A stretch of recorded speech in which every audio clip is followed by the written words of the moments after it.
Добра вечер, почитувани гледачи. Време е за заспи, ако можеш, со Драга Милосављевиќ и Горан Момировски. Морам да признавам, се уште сме под импресија на оној голем, несомнено величествен митинг на ВМРО ДПМН кој што пред малку заврши пред владата, или не сум сигурен дали се уште е завршен, претпоставам да, ние дојдовме во емисија, поменувавме од таму и можевме да видиме навистина голема маса на народ, една атмосфера која што покажува дека граѓаните навистина сакаат промени. Но нашата цел вечерва е да зборуваме малку за световни, малку за религиозни теми и да побараме одговори кога световното се меша со уверувањето во Бога, со религиозното и дали може би религијата е злоупотребена од политиката. За таа цел вечерва во студиото е господинот Плуми Велиу, исламски теолог, меѓутоа човек кој што изворено се разбира освен во религиозните и во световните теми, како што во една прилика случајно ми рече неговата ќерка, навистина светски човек. Добра вечер. Добра вечер. Секогаш задоволство да ви имаме во студиото, господине Велиу, и навистина очекуваме вечерва некои подетални објаснувања од вас, но сепак за почеток спомнав дека сега буквално завршува големиот митинг на ВМРО ДПМН, тоа е практично прапочеток, така во театрот има праизведба, прапочеток на ова што ќе се случува во наредниве 20 на дена. Во меѓувреме почна и другите кандидати за претседатели со нивните митинзи ни различни градови во земјата, влегуваме во таа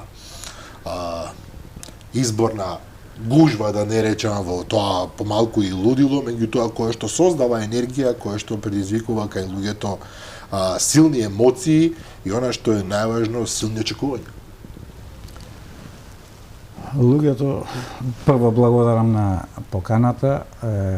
Секако ги живееме последните денови на месецот на Рамазан. Токму така. На сите муслимани им посакувам да и овие преостанати 5 дена ги поминат онака како што треба, во благосостојба и со лесни постови, исто така на сите православни христијани кои се веќе во првите денови на великденските пости, исто така им посакувам да ги поминат во благосостојба и да им поминат лесно тие денови на постот. Сосема е очекувано да после толкави години апатија, неправда, злоба, корупција, мито,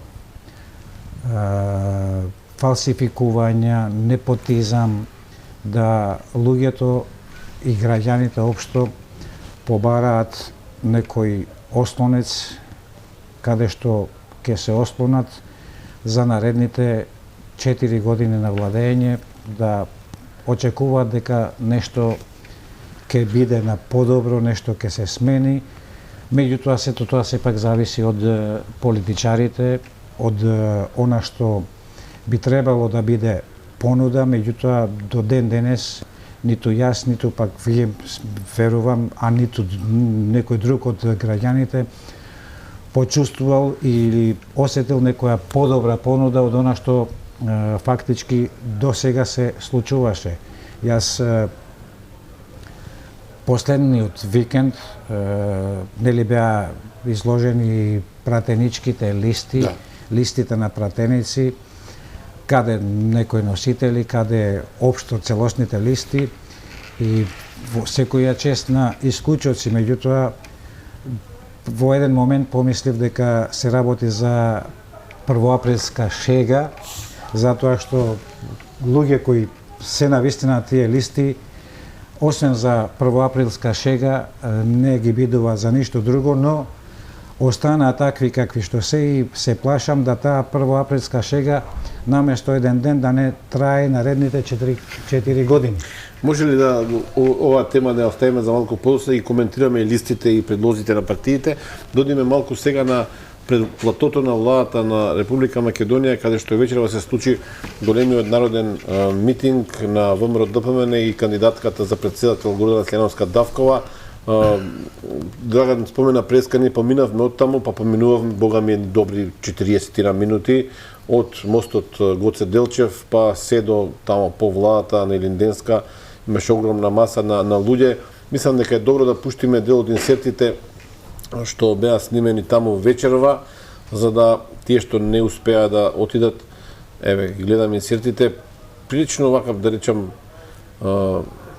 сериозна бројка. Опозицијските медиуми вечерва се обидуваат преку социјалните мрежи да покажат дека има малку народ пред владата, меѓутоа снимките што ги гледате, почитувани гледачи, јасно укажуваат за колкава маса народ се, еве, ако не верувате нам, снимките најдобро покажуваат колку луѓе се дојдени вечерва пред владата.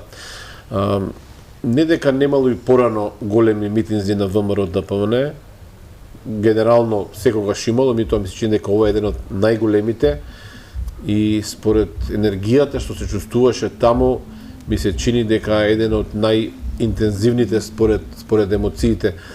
Зборуваше кандидатката за председател Гордана Следовска Давкова, која што вети дека ќе ги направи горди македонските граѓани, нели, за горда Македонија. Интересен беше моментот кога таа постави прашање до присутните дали се чувствуваат горди на председателот Пендаровски и на екс-премиерот Ковачевски, па и на сегашниот технички премиер Џафери. Прилично, да речем, негативни реакции од луѓето, разбирливо се подразбира, и тоа според моето искуство, 30 на години се занимавам со оваа работа, како денешната емоција што ја видов пред владата, еден збир на гнев, еден збир на револт, еден збир на желба за промени, ми се чини дека немам видено, Драгане, и ти 20 на години си понастани гледаш, се чини дека ова укажува дека на народот му е дојдено преку глава. И вие го споменавте тоа предмалку. Сега прашањето е дали ова енергија ќе се преточи во можност за нова подобра иднина за Македонија? Искрено сакам да верувам дека ќе се преточи во нова енергија за подобра Македонија, односно за подобар живот на секој еден граѓанин на Република Македонија. Искрено го посакувам тоа. Некаде потајно во мене и верувам дека ќе се случат тие промени и дека колата ќе тргне на подобро. Меѓутоа, треба да не заборавиме една ситуација. ВМРО, како ВМРО, не е партија од денес, ВМРО е партија која функционира и постои во Македонија уште од првиот почеток на осамостојувањето на Република Македонија. И митинзите на ВМРО, односно ВМРО е носечка сила, политичка сила во Република Македонија. Мене воопшто не ме изненадува тоа што има голем број на присутни на митинго. Нема да ме изненади воопшто и победата на ВМРО со, верувам, голема разлика наспроти СДС. Меѓутоа, голем прашалник е што после изборите. Што од 9 па натаму. Дали навистина се има волја и ќе се има желба за да се направи нешто подобро, да се оди кон подобро, или едноставно ние сега добивме, ние ги зазедовме позициите и ќе си тераме по старо. Зошто? Затоа што на сите предходни избори стално, секогаш ние имаме огромни ветувања кои се и незамисливи едноставно, ветувања кои може да ги направи само Господ и на крајот останува со денот на изборите, завршуваат сите работи и забораваат на се што ветиле. Истото го ветуваа и со шарената револуција, и носителите на шарената, главните носители на шарената револуција, наместо да си најдат некое место во владата која си заминува, носителите на шарената револуција завршија со кривични пријави и ден денес се влечкат по судови. Ако ви дозволите, на митингот вечерва, ако може Рези уште еднашка да го пушти видеото, зборуваше и председателот на ВМРО ДПМН Христијан Мицкоски, кој што имаше прилично сериозен, емотивен говор. Емотивен, да. Прилично емотивен говор. Морам да признам, професорката Силјана Давкова зборуваше за принципи генерално, за вредности, додека што е спомене исправно, затоа што во неколку наврати нагласи дека без вредности и без почитување на тие вредности вие немате ништо. И тоа што досегашната влада го прави како влада без вредности, која што интересно рече луѓе кои што ни самите себе не се почитуваат, очекуваат почит од другите, едноставно излегува од рамките дури на нормалата во Македонија. Од друга страна, Мицкоски ми фрли ракавица на Пендаровски и на Ковачевски, ги праша, да не сгрешам, што ќе прават во вториот круг ако разликата меѓу Силјана Давкова и Стево Пендаровски е со 6 бројки, дали ќе бойкотираат во вториот круг? Зборуваме за 100.000 разлика. Па, 6 бројки е тоа. Најмалку. Значи, дали ќе бойкотираат такво нешто се случи, ова е фрна ракавица, треба да одговорат, затоа што навистина постои таа, нејаснотија во јавноста, што ако разликата е толку драматична како што се очекува и дали Пендаровски воопшто ќе има мотив и понатаму да се бори. Иако сега во овој момент денеска велеше вториот круг е мој и тоа е тоа. Да. Ако ми дозволите само две работи што вие ги споменавте преска, колку може да се исполни програмата што ја ветуваат партиите, во случајот се ВМРО ДПМН, очигледно е дека ќе биде победник на изборите, и дали ќе заседнат во функциите, и ние тоа ги прашуваме постојано нашите гости од ВМРО ДПМН, дали ќе се повтори приказната. Она што јас го гледам и од говорот на Мицкоски вечерва и од други луѓе што дојат овде, на сите им е јасно дека ова е, ајде да не кажеме последната шанса, лошо да се зборува за последно нешто, една од последните можности да се спаси Македонија како држава. И втората работа, ако ми дозволите само, ВМРО даде една програма од 1198 проекти, според човекот кој што предпоставам дека се грижал за финансиските основи на таа програма, намерно настапиле скромно, иако таму има сериозни проекти, 1200 проекти, не е мала бројка, тоа што биле сигурни дека сите тие проекти ќе бидат спроведени. И сега прашањето е дали ќе си дозволи Мицкоски и ВМРО ДПМН, затоа што објективно Силјана Давкова нема да има можност во екзекутивата да спроведува проекти, да ја пропуштат оваа шанса историска и да седат во фотелите да не прават ништо, наместо да го направат тоа што сите го очекуваат. Власта е опасна работа. Луѓето кога ќе добијат некоја власт, некоја позиција, и кога се гледаат на огледало, се гледаат различни. Значи не се гледаат самите себе си, поубави, помоćни, посигурни, побогати. И впрочем ќе почнам од ова, Македонија не ја уништија бугарите. Македонија не ја уништија грците. Македонија не ја уништија албанците, односно Албанија. Не ја уништи Србија, не ја уништи Америка или не ја уништи па и Русија. Македонија ја уништија ново компонираните благородници, така да ги наречам. Тоа во наводници, благородници тешко. Значи ненаситените и вечно гладните благородници, олицетворени во министри, пратеници, директори, значи тие ја уништија ја не сакам ја уништуваат, ете да речеме уништуваат, затоа што за мене тогаш џабе збориме тоа. За мене ако го се вратиме на гневот што го искажа или револтот што го искажа присутните на митингот, тоа значи е гнев кон нешто што навистина е уништено. На луѓето, на граѓаните на Република Македонија им е одземен сонот. Верувате или не дека повеќе од 90% од граѓаните на Република Македонија не можат да спијат и не спијат, затоа што штом ќе ја стават главата на перница, одма во мисла им доаѓа дали утре ќе им ја сечат струјата, дали утре ќе им ја сечат водата, дали утре ќе има 50 денари да му даде на детето за една кифла на школа, а да не зборуваме за патики, за не знам што и за не знам што. Така да, јас лично, значи емотивно верувам дека промените ќе дојдат и дека повека граѓаните на Република Македонија ќе се спасат од ова досегашна 30 годишна агонија, затоа што ова агонија не е од денес, и таа само се таложела, и едноставно филмот ќе пукне. Сега, дали ќе пукне на актуелните политичари и овие што ќе дојдат, ќе се освестат дека не смеат така понатаму да продолжат, него ќе мора честно и поштено да се работат својата работа. Затоа што воопшто не е битно кој како се вика. Воопшто не е битно кој на која провиниенција му припаѓа.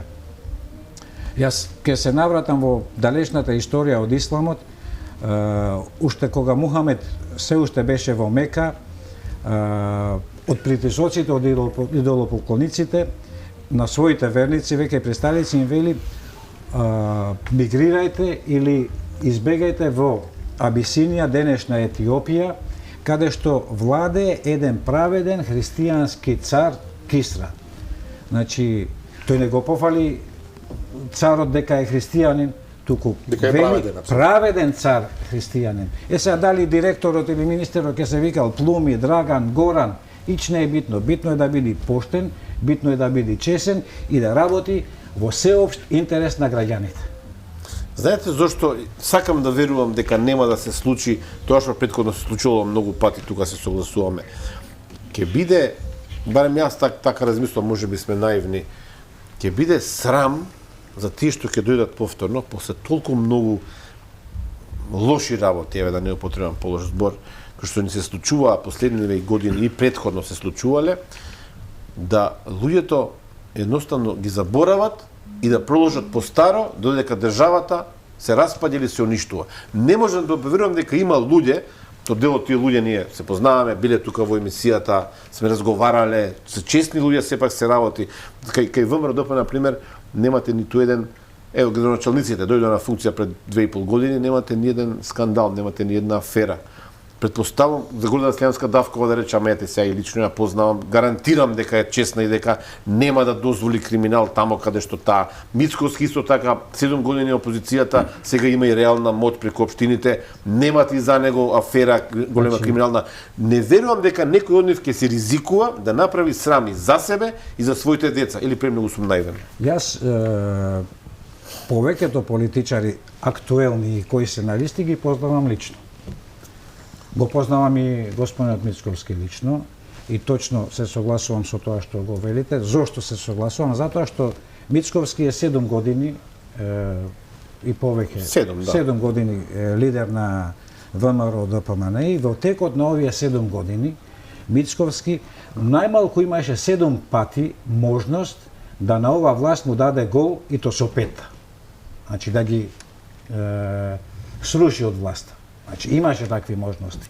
Меѓутоа Мицковски тоа не го искористи, не го злоупотреби, затоа што кај народот ќе владееше дека еве го прави се и се што за само да дојде на власт.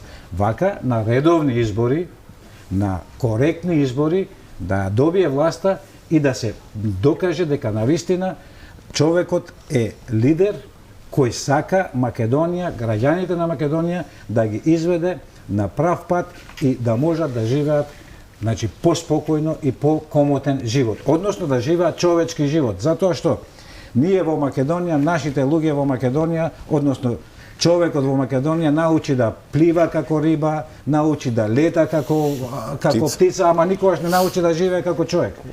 Да, зошто?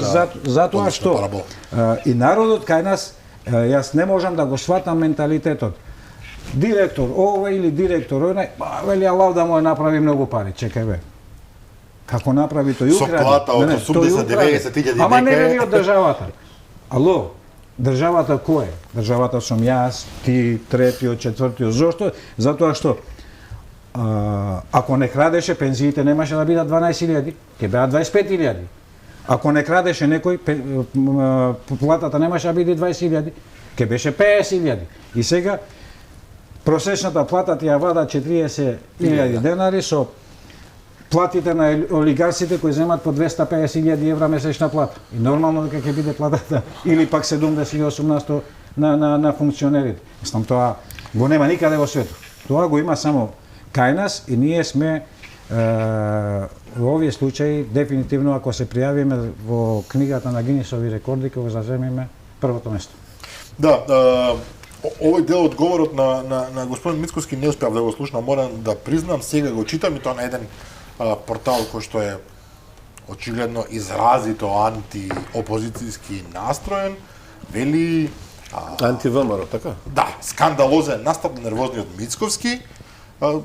Дури и тука се толкува енергијата што се употребувала додека се зборувало како нервоза и стрес. Интересно, мојот впечаток не беше таков, меѓутоа вели им се закани на Пендаровски и на Ковачевски дека за неколку недели ќе лежат во затвор. И сега тука интересно имаме цитат, вели еве пораката до Ковачевски и Пендаровски да не остане некажано, верувам дека точно е пренесена пораката на Мицковски. За неколку недели од денес, внимавајте добро што ви кажувам, да не биде дека не сум кажал, за неколку недели од денес ниту едниот ниту другиот ќе имаат државна функција и нема да се кријат позади имунитетот. Треба да знаете дека фалсификување е кривично дело и за тоа кривично дело се лежи.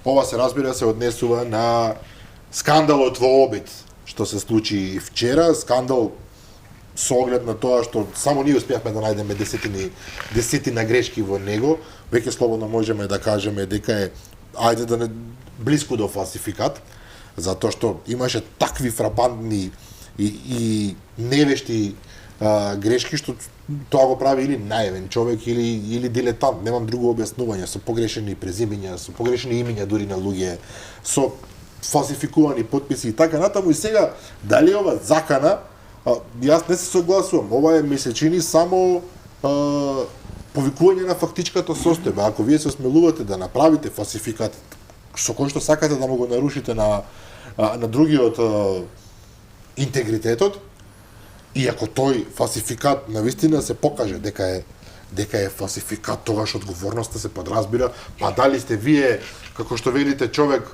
што не знам што работи некоја најнископлатена работа или сте председател на државата, сосема е сеедно. Вака сега, ако некој за закана ја смета законитоста, спроведувањето на законите, тогаш нека си мисли тој. Значи, нека си мисли тој. Меѓутоа, ако во Република Македонија не се имплементира законитоста и казнивоста онака како што треба, и подитно ќе треба да се измени повторно законот за кривичниот законник, кој што го изменија на феноменален начин, да. Ќе ги амнестира сите оние што пуштија рака во туѓ имот. Значи не е државата не е така фрлена на улица, па кој ќе стигне ќе грабне државата. Значи онај што краде од државата краде од мене, краде од тебе, краде од сите. Значи краде од оние што немаат што да јадат. Краде од оние што не можат да ги школуваат своите деца. Краде од оние што немаат струја да платат.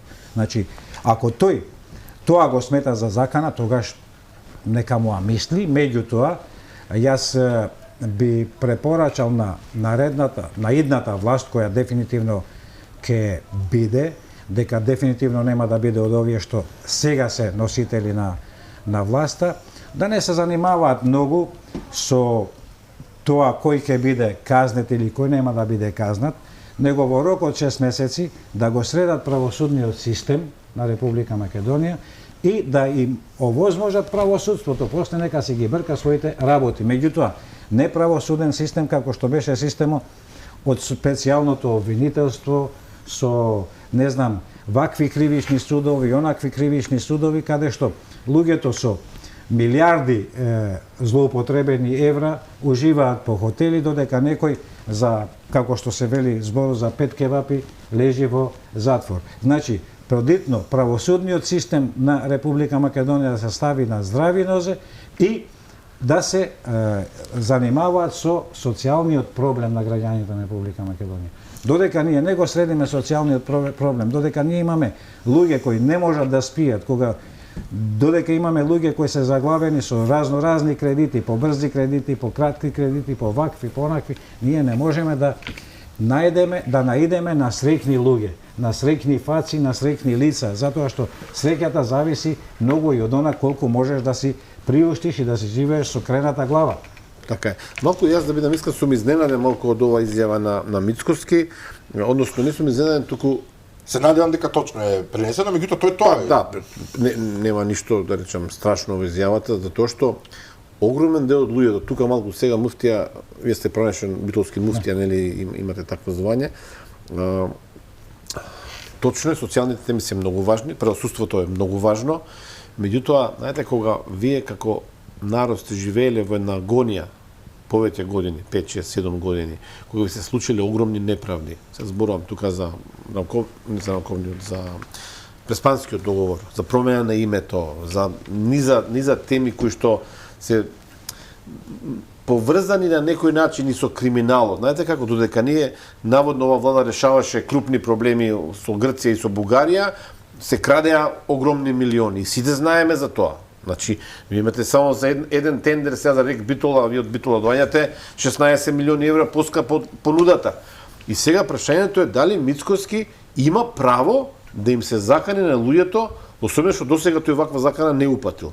Јас сум сигурен дека за ова што го кажал вечерва, дека има сериозни индиции, сериозни информации. На крајшта и министерот за внатрешни работи и техничкиот е негов кадар, претпоставувам дека знае што збори.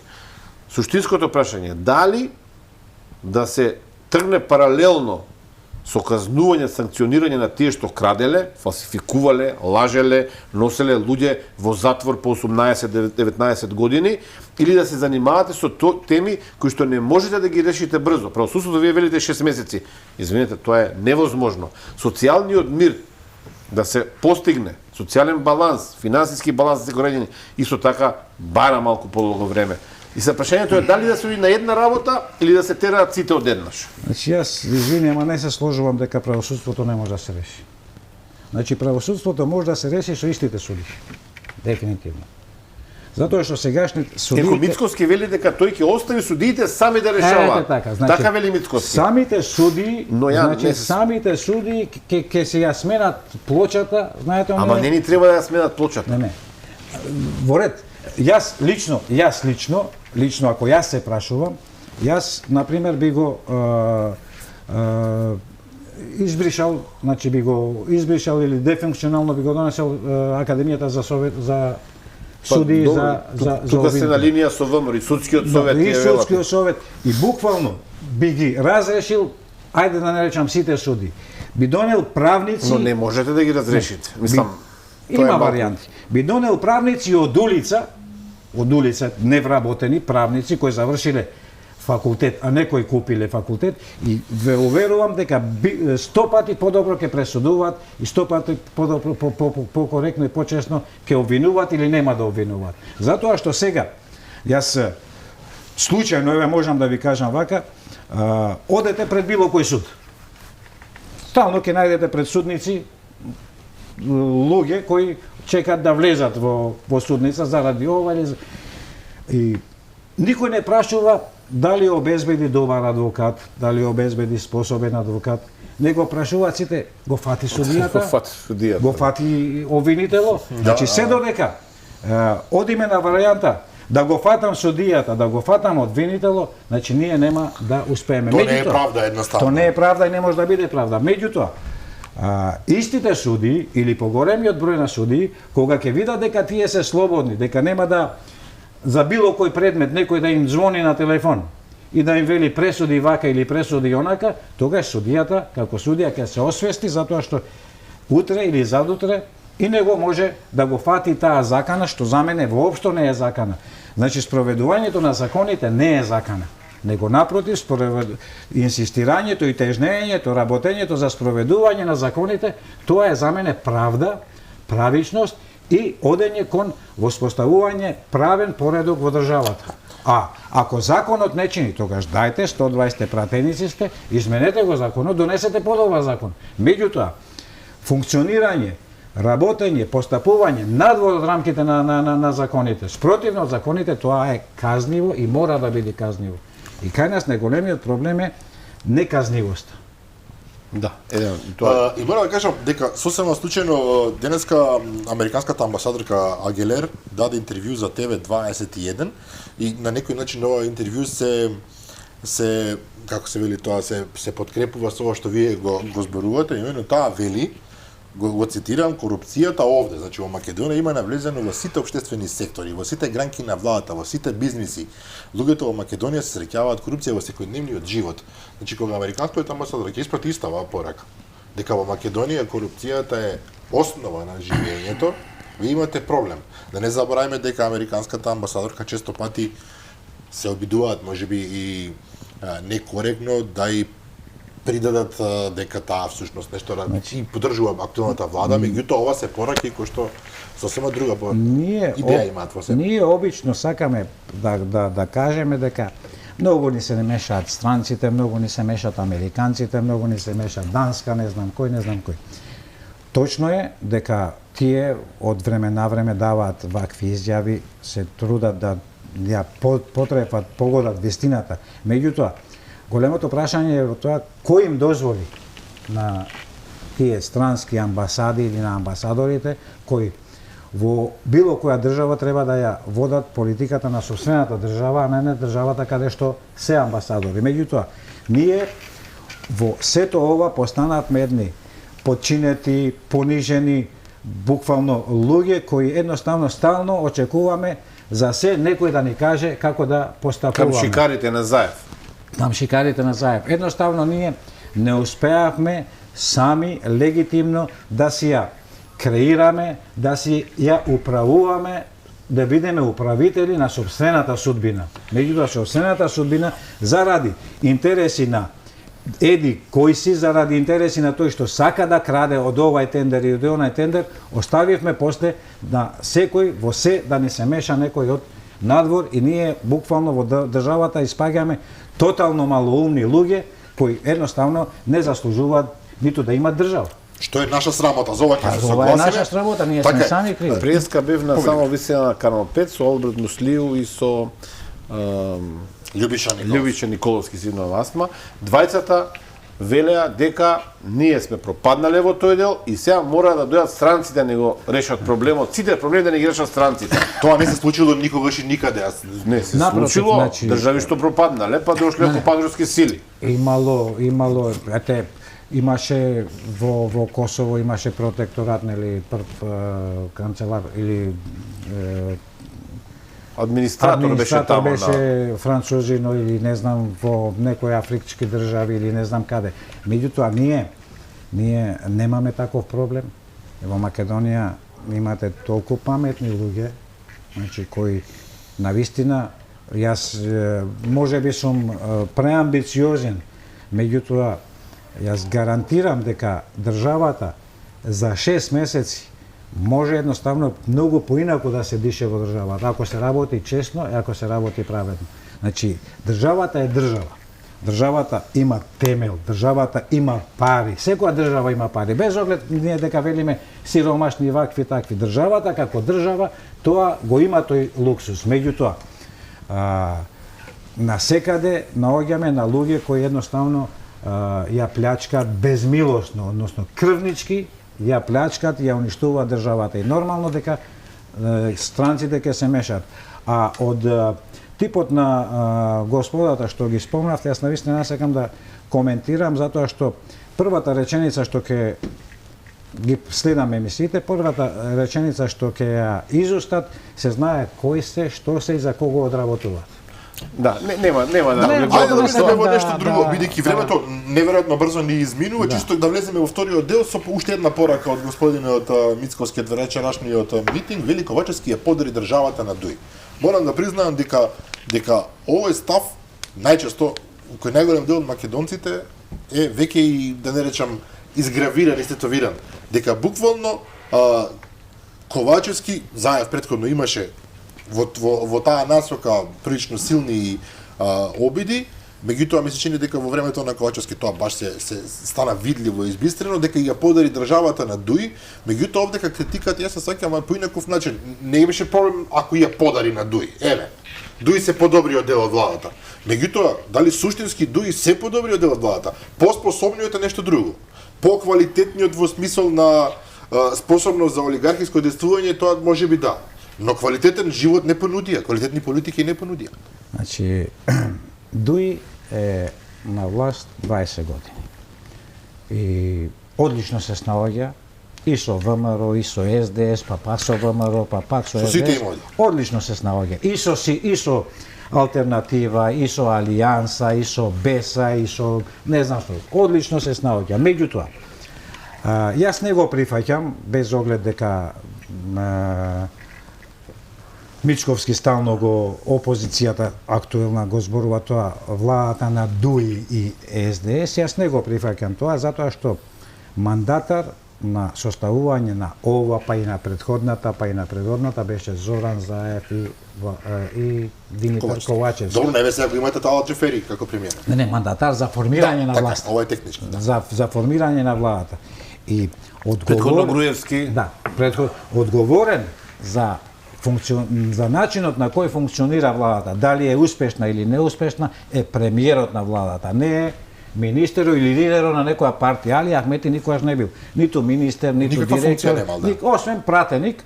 Значи, така да, вината за нефункционалноста на владата, за катастрофалните резултати на владата, за владата која го уништува сопствениот народ, треба да се бара кај премиерот на владата, а не кај другите. А после премиерот нека ги решава работите натре во самата власт или дека си поднеси оставка. Не е страшно да се има повторно избори, додека, значи, ништо не е страшно во светот ни. Белгија 3 години немаше премиер. Бугарија еве колку време нема премиер. Меѓутоа, да донесеш некој да биде премиер и после капом и шаком да краде, тоа е веќе нешто сосема друго. Добро, кажете ми, бидејќи почувствував на почетокот кога ја отворивме емисијата, рековте првоаприлска шега ви се чинат некои од листите. Овдека дали се насетува понудата што ја има ДУИ на изборите или понудата што ја има коалицијата ВЛЕН, се надевам добро го изговарам, вреди? Воопшто кај сите, значи кај сите листи го почувствував тоа дека е првоаприлска шега, дури и во ВМРО, значи има имиња кои за мене навистина се во овие моменти се како шега, но не би сакал да коментирам за тоа. Освен ВМРО, значи и тоа ВМРО што кажа програма дека има 1198 проекти, меѓутоа конкретно од ниту еден проект немаме ништо видено, најверојатно ги чуваат за во текот на кампањата. Ниту една друга листа или коалиција не понудила никаква програма и ние не знаеме што... Па главно фрази. Што... Ќе градиме, ќе правиме, ќе правиме и гола само реторика и ништо повеќе. Дај Боже, значи јас велам, било кој да дојде на власт, јасно се знае дека кој ќе дојде на власт, 20% да исполнат од понудената програма... Не, согласуваме, 20% е многу малку. Од 1200... Не е доволно, не е доволно. Јас сакам 100. Јас сакам 100% да биде. Меѓутоа, од досегашното искуство, вие се сеќавате на власта на СДС 94-98. Имаја апсолутна власт со над 90 пратеници. И ајде да не речам мајката му плакаа на државата, така? Сите фирми, се што беше државно, се што беше народен капитал, се што беше затоа што тие фабрики, тие гиганти ги градеше татко ми, таткови, нашите родители, така? И отидоа во бесцение. Се отиде у бестрага, се отиде по ѓаволите, односно им се даде на поклон на денешните олигарси, односно јас велам новокомпоновани благородници, затоа што тие уште малку ако продолжат вака ќе се сметат за цареви, за кралеви. И буквално и така се однесуваат. Знам од времето една информација дека еден наш од тие благородници отишол во Англија да си побара во Лондон буквално благородничка титула, бидејќи тоа не може да се добие баш така лесно, се обидел да добие некаков благороднички грб да го стави на куќа, што покажува известни комплекси и фрустрации веројатно во животот. Апсолутно така, така да. Луѓе, извинете мислам на гледачите, им се извинувам, повеќето од овие сегашни олигарси или јас ќе речам благородници, било македонци, било албанци, па во политиката повеќето од пола нив соопинци влегува. Соопинци влегува. Мислам, ние се сеќаваме, не сме деца од вчера, така да ги знаеме од првиот состав на парламентот, па па намам. Па пола од нив беа со олигарци, со опинци, сега едноставно се чувствуваат како цареви. Така да, ова им го овозможи нашиот народ, целокупниот народ, без разлика дали албанци, македонци, турци или не знам кој, затоа што за мене опцијата граѓани на државата е граѓани на државата, без оглед дали 1, милион, 100 или ич. Ајде сега да влеземе малку во вториот дел од разговорот, за кој што вие сте се разбира неспоредливо поголем експерт од нас. Сами спомнавте, сега е време на светиот месец Рамазан, сега се и великдонските пости, значи време во кое што би требало да владее оној мир и спокојство, онаа состојба на прочистување со која што луѓето го наоѓаат својот мир и така натаму, меѓутоа се е, само не е тоа. Ние се наоѓаме од една страна во предизборна ситуација, се наоѓаме во немирно време во кое што не е, како да кажам, не толку сме изопачени, се извинам на изразот, што веќе не знаеме што е мир, што е не благосостојба, туку мир, обичен душевен мир, и она што можеби е најинтересно во овој момент, чувството дека религијата, не навлегувам која, туку воопшто религијата се искористува и злоупотребува за политички цели. Апсолутно. Се злоупотребува, се искористува за политички цели, не би рекол јас, туку за цели на поединци политичари. Меѓутоа, јас би рекол, би ја свртил малку плочата поинаку, значи, специфична е ова тема, затоа што во моментот, воопшто во светот, а и кај нас во Македонија, значи, има ислам без муслимани или муслимани без ислам. Тоа малку... Може да го објасните ова сега. Значи, ислам без муслимани, значи тоа дека ако го почитуваме, значи, она што значи ислам, исламските одредби, исламските начела, исламските препораки, начинот на исламското живење, тогаш ќе видиме дека муслиманите во Македонија, поготово оние кои се лидери на исламот, немаат ништо заедничко со исламот, затоа што работат, функционираат, действуваат и живеат спротивно од сите, значи, исламски начела. Веројатно не сите такви си. Не. Сигурно има и тие кои што секоја чест на исклучоците, јас велам на верниците, ние имаме апсолутно добри верници. Значи во Македонија важи за 98% некаде по меѓународните статистики за религиозно подрече, религиозна... Тоа е прашање дали е номинално, дали е реално, дали... Без оглед, значи верата е вера, никој не може да знае кој колку верува. Но верниците е една работа. Зборуваме сега за верските лидери, рековте за муслиманските верски. Да.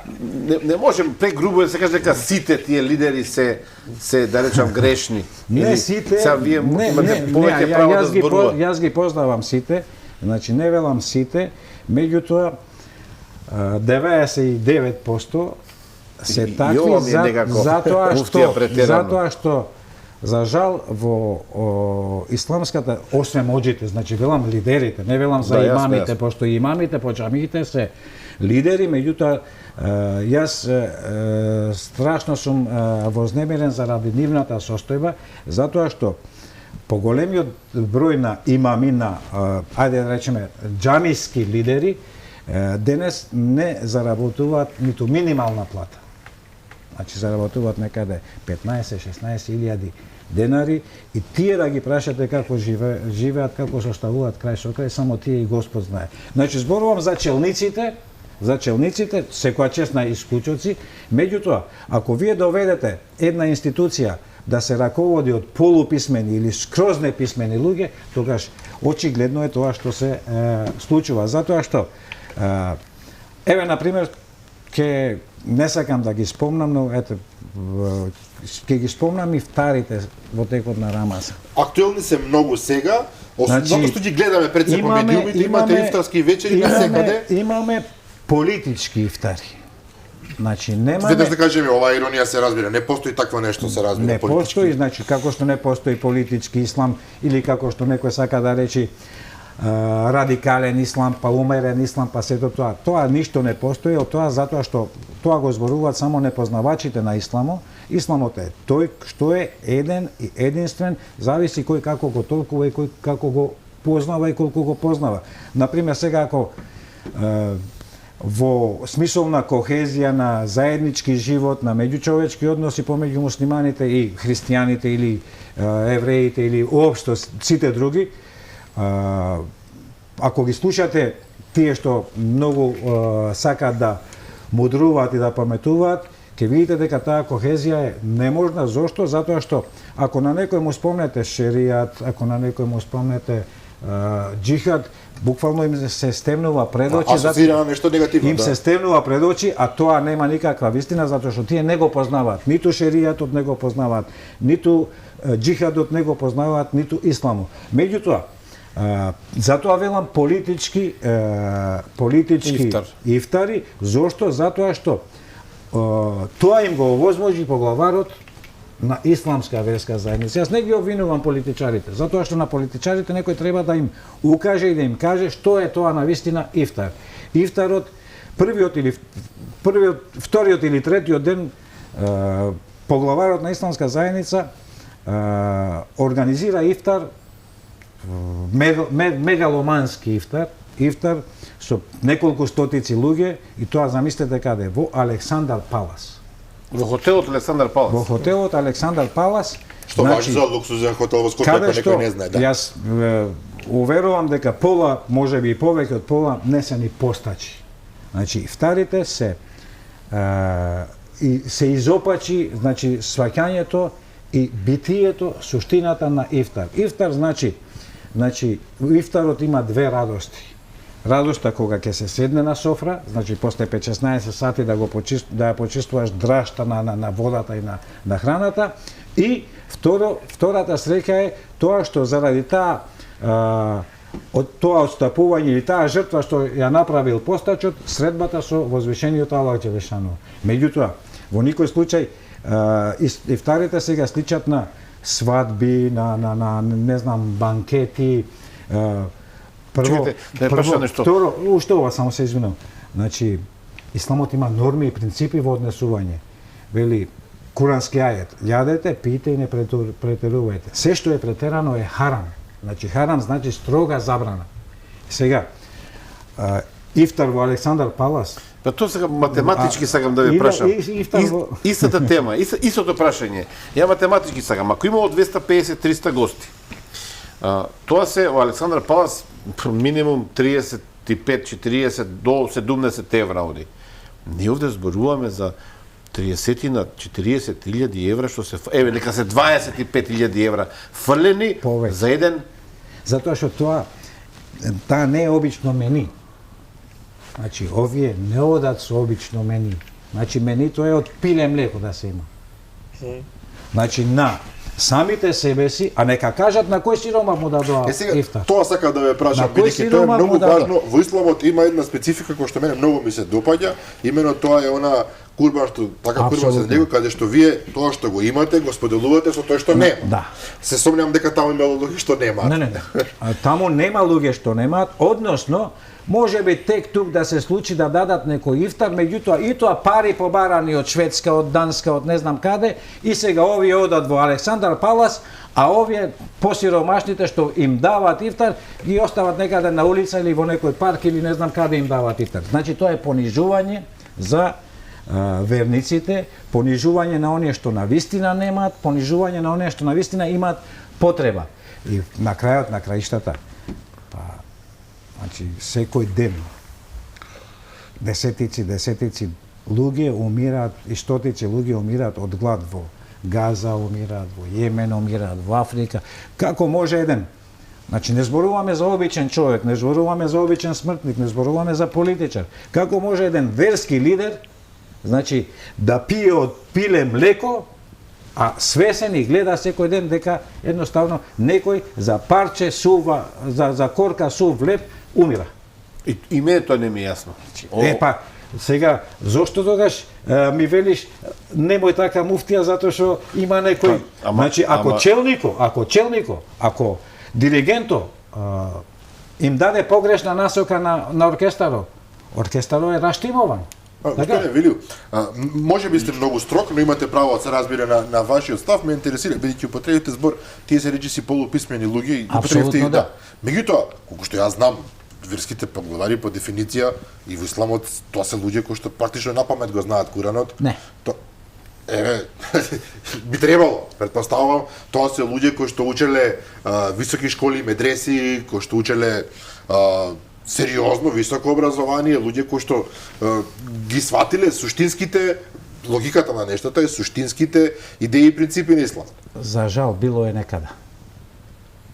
Добро, значи повторно влегуваме во она дека политиката сепак се меша во целата. Било е некада, да, политиката се меша за жал, меѓутоа и на политиката, за да има можност да се меша, некој му го возможи, тоа и му го возможува. Тие работат заедно, се разбира. Па му го возможува тоа, затоа што политичарите успеа да најдат значи луѓе кои ќе можат во секој момент да ги стават скут и да прават што сака со нив.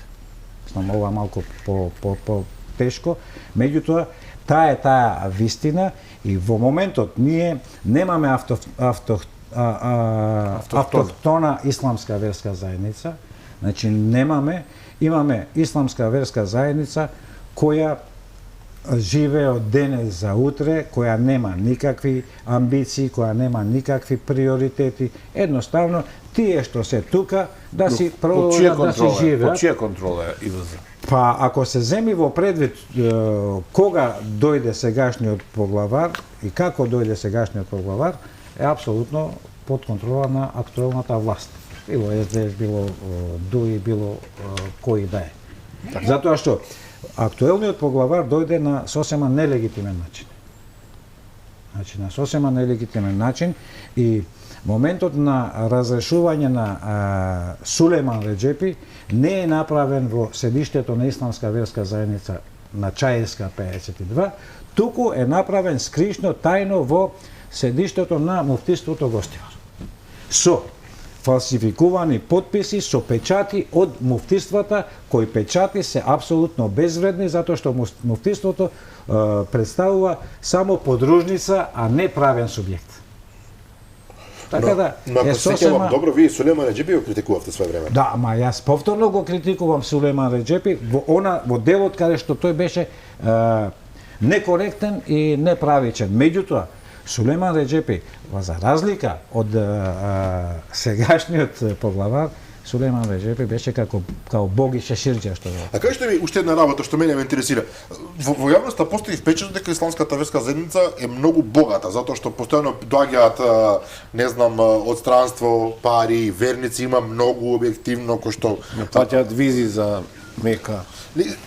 Ај тој дел, не знам. И сега прашањето ми е, ако е навистина богата, во принцип богатството оди со можноста да бидете што помалку корумпирано, особено од нашите ситничави политичари. Имате сосема погрешна перцепција. Затоа ме прашав, затоа се Тоа е логично размислување. Да, логично. Имате сосема и сите, значи граѓани, гледачи имаат сосема погрешна перцепција да исламската заедница би требало да биде богата и требаше да биде богата. Буквално јас своевремено 2012 или 2011 кажав дека ако се врати целиот имот, ако се спроведе денационализацијата онака како што треба правично, исламската заедница можеше да биде она што е Ватикан во Рим, тоа да биде исламската заедница во Република Македонија. Меѓутоа, во смисол на богатство и на моќ. Меѓутоа, за жал сега, исламската заедница е со многу богати поединци кои на грбот на исламската заедница преку ноќ се збогатуваат. Исламската заедница да беше богата, не ке береше секој петок пари по џамиите за струја, не ке бере и пак не им е платена струјата. На џума се бараат пари од верниците. Секој на џума се бара буквално пари од верниците. Јас случајно кажав на едни пријатели, се вработив реков во исламска заедница. Како ве се случи? Па реков се вработив, сега ќе влезам билетар пред џамија за во џума, 100 денари влезо, 200 денари излезе од џамија. Сега се шегувате. Шегувате сигурно, да. Да, па од каде тогаш пари за Александар Палас, десетици Па илјади евра? сега, значи,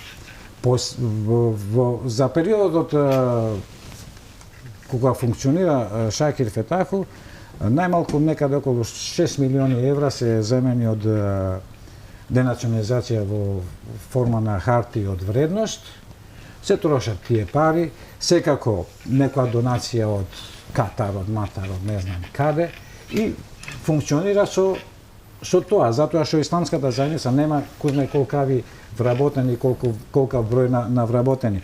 Медресата ја одржуваат верниците, значи секој Рамазан со давање на верските такси како садекатул фитр и зекјат, и денес таа медреса од теолошко училиште ја претворија во една обична приватна гимназија. Тоа прашав како е возможно ова сега, и верско училиште и верско училиште. Збориме за медресата во Кондово, која што функционира со векови. Медресата во Кондово функционира скоро 5 векови со еден мал прекин, значи за време на социјализмо, која се обнови, значи се обнови, почна да рефункционира уште 1984 година, кога председател на старешинството на исламска заедница тогашна беше веќе рахметли Јакуп Селимовски, со неможност државата тогаш не им даваше локација во градот, па најдоа можност решение во Кондово и се формира како теолошко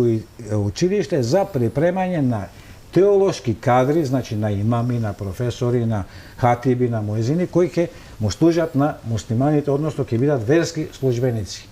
И тоа така си функционираше. Меѓутоа, со доаѓањето со промената на законот за задолжително средно образование, многу луѓе или многу деца не можејќи или не сакајќи да се запишуваат во други училишта, средни нормални училишта, се запишува во медресата и после од кога ќе завршат медреса, едноставно да продолжат на медицина, да продолжат на техника, да продолжат на право. Какви афинитети има, јасно. Така да, медресата значи не е училиште која ќе произведува кадри медицински или вакви такви. Таа е строго специјална и тогаш се појави во еден период проблемот на акредитација, значи со некаков си закон, не можело да се запишуваат последните 3-4 години свршениците од медреса во други факултети и се бараше некоја акредитација и сега се најде варијанта наводна да можат да се запишуваат во други факултети, со тоа што медресата сега е основана, значи реоснована, повторно основана ново училиште, буквално средно приватно училиште медреса Исабек Кондово. Приватно, но собственост на ИВЗ, Во собственост на ИВЗ, меѓутоа приватно. Приватно, така да. Добро, тоа може да збуни. Ако е во собственост на ИВЗ, просечниот човек веројатно ќе рече што ме во собственост на ИВЗ, тоа не е приватно, туку е. Значи регистрацијата е приватно училиште.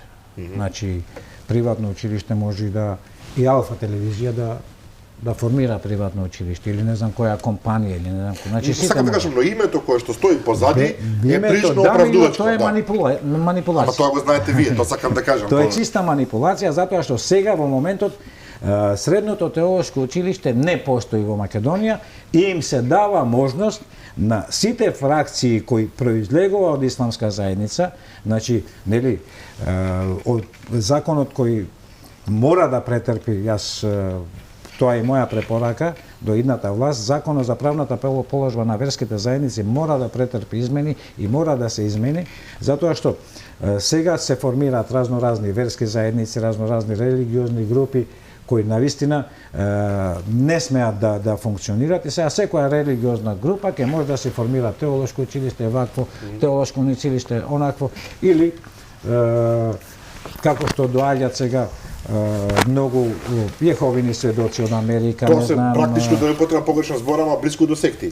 Не блиску, него дефинитивно, значи не се и секти, овие се едноставно си групации кои формираат нешто заради лични нивни интереси, ништо повеќе. Не знае дека и во исламот го има тоа, наистина не го знае. Како не? Има 4-5 имате во Прилеп, имате во Кичево, имате во Куманово, имате во Скопје 2-3 формирани. А тие се поврзани со некој од надвор или? Да, апсолутно. Не, со финансиери од надвор. Повеќе од јас. Сега да ја прашам, каков е вашиот став за поканата на Бујар Османи, кандидат за председател на ДУИ, кој што ги покани на ифтарска вечер сите други кандидати 6 мина, односно се извинувам, 5 мина. ги покани Билјана Ванковска не беше поканата и Стефче четворица Кимовски. покани и не ги покани Ванковска и Стефче Кимовски. И Таравари, мислам дека имаше една покана, не знам што се случи со таа работа, но за Бујар Османи беше интересно што мене барем ме збуни поканата, ја видов, ја прочитав по медиумите. Тој најави дека на ифтарската вечер ќе зборува за политички теми. Колку е ова логично и нормално во исламот, вие да користите? Многу некоректно. Прво, ако се оствари тој ифтар, тој нема да го има духот на ифтар. Значи нема да биде ифтар, затоа што ифтарот Мислам дека пропадна веќе, не отида одбијал. е чин кој што ги зближува луѓето. Дури и непријателите. Значи ифтарот ја има таа функција, ја има таа мисија да ги зближува луѓето, а не да ги оддалечува. Ти повикуваш на ифтар, а од друга страна Делиш некој, да. делиш некого, дискриминираш Без некого, разлика на обезвреднуваш неговата некого, идеолошка или омаловажуваш некаква некого. порaka. Без разлика, значи исламот тука има расчистено. Значи кога има курански ајет, вели Аллах Джелешану, ако сакав јас да ги створам сите луѓе да бидат верници, ќе беа верници. Сите до еден. Сите до еден ќе беа муслимани или ќе беа христијани. Меѓутоа, јас вели дозволив да биде таа шароликост кај луѓето и сами да си го најдат патот онаму каде што треба. Инаку ќе беа, ако така сакаше, значи кога возвишениот Аллах дава апсолутно слободна волја на секој еден човек сам да си одлучи кој пат ќе го оди, каде ќе оди, тогаш кој сум јас, кој е Бујар или кој било кој, да некому забранам или некого го омаловажам зошто има ваква или онаква политичка конотација или политичко убедување или припаѓа на ова верска заедница или припаѓа на она верска заедница или има Или на американската црна листа. или на американската црна листа. Уште едно Значи прашање прво од мене. американската црна листа се однесува за интересите на Америката, нема врска со Но Македонија. најмалку има врска со религијата, сега ние. Со религијата нема воопшто никаква. Уште едно прашање од мене, доаѓаме полека до крајот на емисијата. Ги прашувам обично политичарите колку постои и експертите колку постои опасност од меѓунационални конфликти во Македонија по изборите, бидејќи секогаш на избори кај нас се создава таа меѓуетничка тензија, вештачки или не, веќе и не е важно. Јас би сакал да ве прашам друго, постои ли опасност од поголема религиска нетолеранција во Македонија визави овие избори, тоа што ќе дојде по нив, особено ако некој замине во опозиција, не е навикнат на тоа. Сега видовме неколку инциденти, неодамна кога беше подигнат оној крст во црквата на Попова шапка, се создаде една непријатна атмосфера. Сега пред неколку дена црква на Тетовското кале, ако не се лажам, беа искршени прозорите. Значи, индикативно е времето во кое тоа што тоа се случува. Не верувам дека во никое време тоа оправдано се разбира, не, меѓутоа баш сега некако ми е како некој да праќа порака. Према исламо, значи спрема исламо е апсолутна забрана, скрнавење, уништување, понижување на верските објекти на било кој, верските символи на било кој. Тоа е строга забрана, значи према исламот.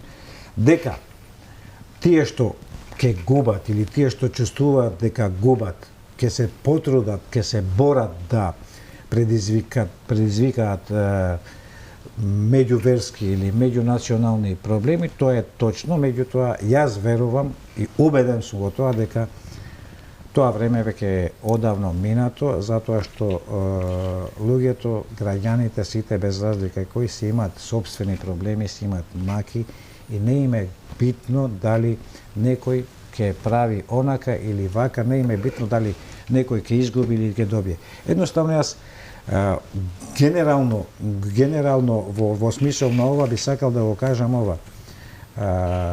Ете, да го земеме символот орелот, кој што е символ на албанците, иако е символ користат Но и во Србите, православието, и во за многу православието. држави, да. Така да, во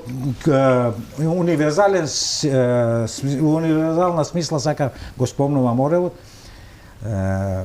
доспеавме во ситуација дека сега Орелот лови муви. Буквално, ова ситуација е дека Орелот сега лови муви едноставно. Орелот никогаш не ловил муви и нема да лови. Меѓутоа, дојдовме, нема едноставно никаква друга понуда и сега ќе одиме на таа варијанта и едните, и другите, и третите, и четвртите. Што Се надеваме дека нема да успее. Горан, завршуваме за вечерва. Благодариме на гостинот. Наистина, гледам и добивам коментари цело време во текот на емисијата. Дефинитивно треба да ве каниме почесто да зборуваме на темите Благодарам на реално и коментарите. отворено за сите теми. Искрено јас се плашев, не сакав да зборуваме за верски теми во месецот Рамазан, заради тоа да не доживее некој погрешно, да не доживее дека некој, нели, ќе предизвикаме некакви реакции, меѓутоа се чини дека одговоривме сосема професионално на тоа што се темите. Ако ми дозволите, ќе Поведете. завршам само со еден говор или хадис на Мухамед алейхиселам, визави на ова што вие го кажавте. Мухамед алейхиселам вели: човекот што не зборува е ист како шејтанот без јазик. Како ѓаволот без јазик. Значи шејтанот е ѓавол без јазик. Значи, ако ние не зборуваме, тогаш немаме никаква разлика од тоа што значи шејтан или ѓавол.